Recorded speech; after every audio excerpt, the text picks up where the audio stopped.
समाधान वाणी, हर खबर सच के साथ। नमस्कार, मैं गुंजन पाठक और आप देख रहे हैं समाधान वाणी न्यूज। आज हम मौजूद है गंगीरी ब्लॉक की ग्राम पंचायत मनैना में, जहां हमारे साथ यहाँ पे नव निर्वाचित प्रधान जी मौजूद है। तो हम उनसे बात करेंगे गांव को लेकर, गांव के विकास को लेकर, उससे जुड़ी समस्याओं को लेकर, उससे जुड़े समाधान को लेकर। तो चलिए बात करते हैं। प्रधान जी, बहुत बहुत स्वागत है आपका हमारे चैनल में। प्रधान जी, सबसे पहले अपना संक्षिप्त परिचय बताइए। मैं महेश बाबू, ग्राम सभा मनैना मध्य प्रधान। प्रधान जी, आपने से क्या समस्या देखी अपने गांव में, जिसको देखकर आपको लगा कि आपको प्रधान पद पर आगे आना चाहिए? अरे हमारे गांव में तो बहुत भारी समस्याएं थी जी बताएं। और पुराने वाले प्रधान ने गांव की पोजीशन बिल्कुल खराब कर दी। जी इस वजह से गांव वालों ने हमें उतारा। जी। तो प्रधान जी, आप पहली बार प्रधान बने या? हाँ, पहली बार बना सर। जी। तो आपने कितना अभी तक कार्य कराते हैं गांव में, कितना रह गया है? अभी ब्लॉक में कार्य स्टार्ट नहीं हुआ है अभी तो, बिल्कुल केवल नरेगा का काम स्टार्ट हुआ है। वो दो सड़कें करानी छोटी छोटी। अच्छा, कितने मजदूर आपने वहाँ पे नियुक्त किए हैं? ना अभी तक तो थोड़े मजदूर काम कर पाए, करीब करीब ऐसे 250-300 मजदूर काम कर पाए। तो अभी आपने कितने जॉब कार्ड बनवाने के लिए अप्लाई किया हुआ है? हाँ, हमने मतलब जॉब कार्ड करीब 100-125 करीब अप्लाई किया था, उसमें 50 बन गए हमारे। 50 बन चुके हैं। प्रधान जी ऐसे, हाँ बताएं। और भी बनाने को उन्होंने कह दिया और वो दे देंगे, हम बन जाएंगे। तो कितना मिल रहा है पर डे मनरेगा में? मनरेगा में 204 रुपये मिल रहे हैं पर डे। प्रधान जी, ऐसे बहुत सारी समस्याएं होती है चिकित्सालय को लेकर, हॉस्पिटल को लेकर, और इमरजेंसी में बाहर भी जाना पड़ता है। तो आपके गांव में ऐसी क्या व्यवस्था है जो कि आपके गांव में ही इमरजेंसी में इलाज हो सके और बाहर ना जाना पड़े? ना, इमरजेंसी के लिए हमारे यहाँ प्राथमिक चिकित्सालय से बना हुआ है, लेकिन उसमें आते नहीं है। जो सरकार ने केवल तो डॉक्टर नहीं नियुक्त किए हैं, सब जगह अस्पताल खाली पड़े हैं। इधर हमारे यहाँ चौराहे पर सामुदायिक स्वास्थ्य केंद्र बना हुआ है, बड़ा है वो, उसमें कोई डॉक्टरी नहीं है। 2-3 साल से वो खाली पड़ा है बिल्कुल, उसमें कोई मतलब मरीज नहीं देखा जाता। हमारे यहाँ छोटा मोटा एक लिंक शाखा बना रखी है, उसमें मतलब एक लेडीज आती है ANM, तो टीके के माध्यम से आती है। हाँ, जो बच्चों के टीके लगाए जाते हैं, बाकी कोई सुविधा नहीं। तो फिर आप इस दिशा में किस तरह कदम बढ़ाएंगे? वैसे गंगीरी भी हमारे नज़दीकी पड़ता है लोगों, तो ज़्यादा लोग गंगीरी आते हैं।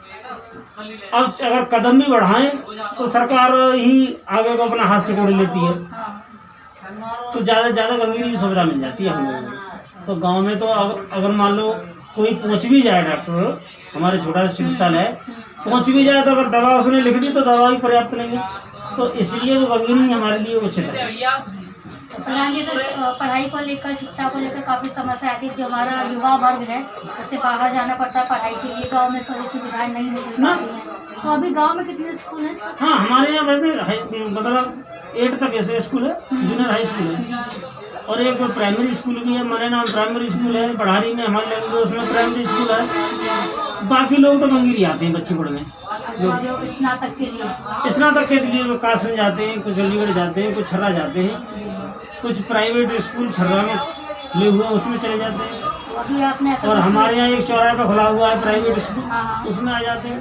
तो अभी ऐसा आपने कुछ रणनीति बनाई है कि आपको जो युवा वर्ग है हमारा, स्नातक हो या इंटर हो, वो अपने गांव में ही पढ़ाई कर सके? इसके लिए गाँव में तो मुश्किल पड़ेगा, छोटे नगर हैं और गंगीरी लगा हुआ है इसमें कस्बा, तो वहाँ तक गंगीरी ही आएंगे बच्चे। गाँव में तो बहुत मुश्किल है, स्नातक के बच्चे गाँव में नहीं मिल पाएंगे।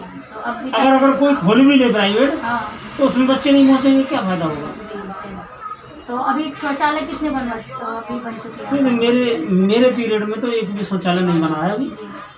जो कुछ भी बने पुराने पीरियड में बने। तो अभी कितना का टारगेट आप लेके चल रहे हैं कि कितने आप बनवा सकते हैं इस पीरियड में अपने? देखो, ये तो सरकार के ऊपर है कितनी हमें दें। अभी जो शौचालय आए थे उसमें से हमारी पंचायत को मात्र 8 शौचालय की नियुक्ति करी थी।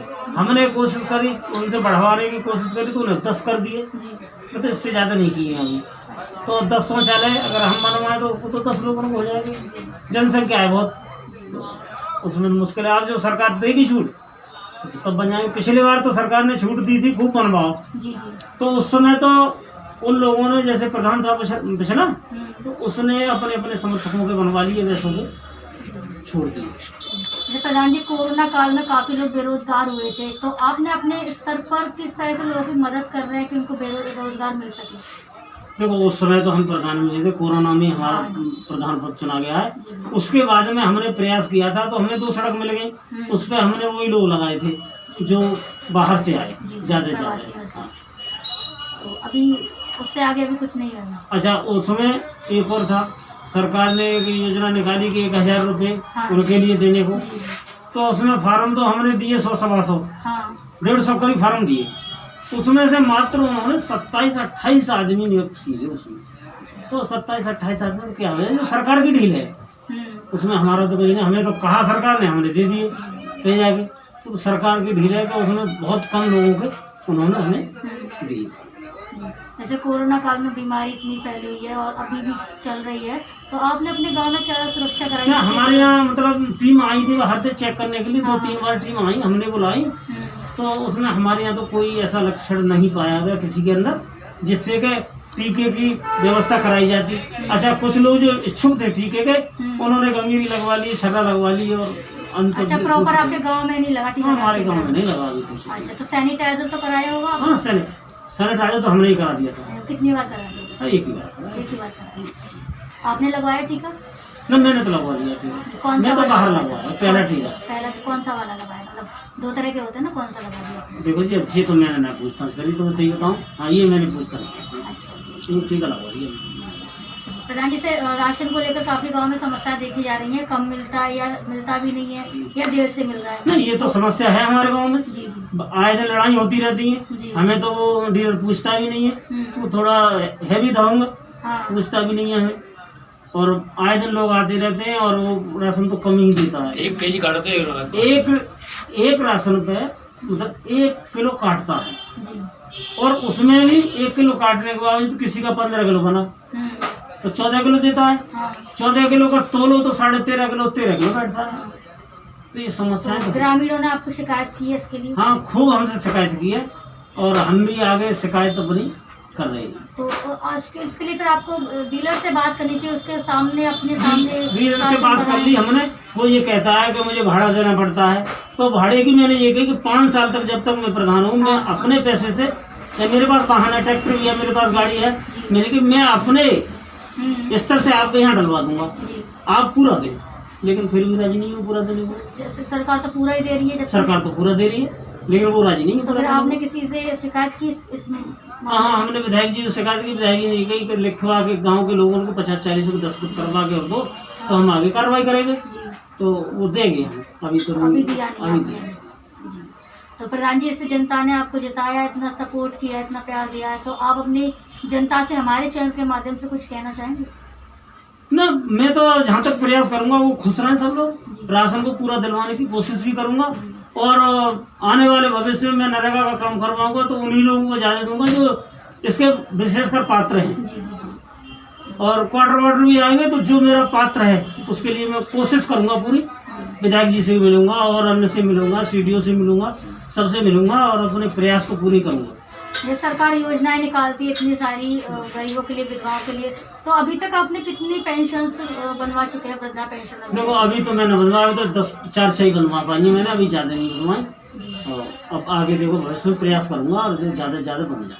प्रधान जी, इस बार वोटिंग कितने पड़ी थी? टोटल वोट तो 1800 कुछ पड़े थे जी। आपकी मेरे लिए, मेरे थे 582 वोट मिले थे। अच्छा, आपको 582 मिले हैं। जी। प्रधान जी, हमारी पूरी मेरे मतलब 2-3 नंबर वाले को जी 377 वोट मिले थे जी। और बाकी तो सब थोड़े थोड़े रह गए। तो प्रधान जी, आपको हमारी पूरी टीम की तरफ से बहुत बहुत शुभकामनाएं प्रधान बनने की खुशी में। तो जैसा कि आपने देखा, हमारे साथ प्रधान जी मौजूद थे जिन्होंने हमारे हर सवाल का जवाब बहुत ही अच्छे तरीके से दिया। मैं कैमरामैन ऋतिक कुमार के साथ गुंजन पाठक, अलीगढ़।